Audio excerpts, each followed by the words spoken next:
Ja, goeiemôre, dis maandagooggend en ons gaan hierdie week stil staan by disippelskap.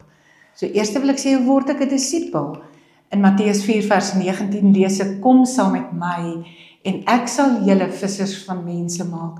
Toe Jesus hierdie woorde aan sy eerste disippels sê, het hy hulle nie net genooi om saam met hom te kom stap nie, maar hy het hulle genooi om hulle lewens te verander.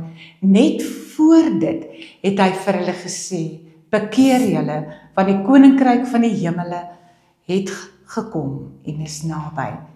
As iemand vir jou sê dat die koning op pad is, wat gaan jy doen? Jy maak gereed om hom te ontvang, natuurlik. Jy maak jou huis skoon en trek jou beste klere aan. Dis presies wat bekering beteken. Jy draai om, jy verander jou rigting in die teenoorgestelde pad waarin jy geloop het.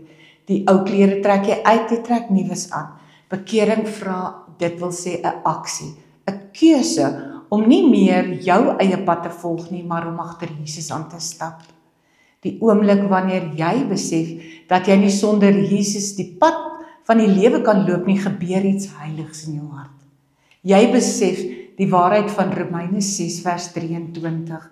Die loon wat die sonde gee is die dood, maar die genadegawe wat God is die ewige lewe, Jesus Christus ons Here.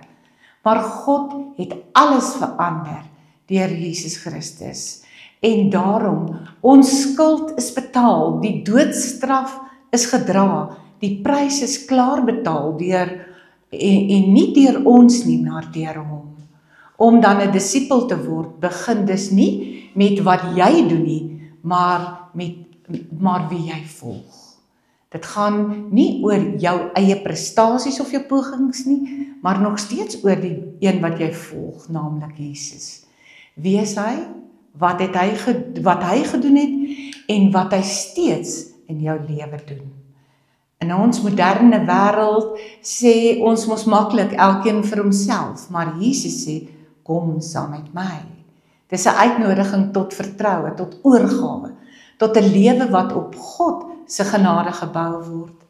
En dit is hoe disipelskap begin, by die eenvoudige maar die lewensveranderde besluit om Jesus te volg.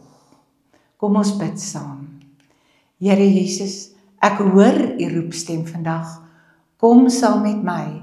Leer my om te draai van my eie weë, om my hand in u hand te sit en om u te volg met my hele hart.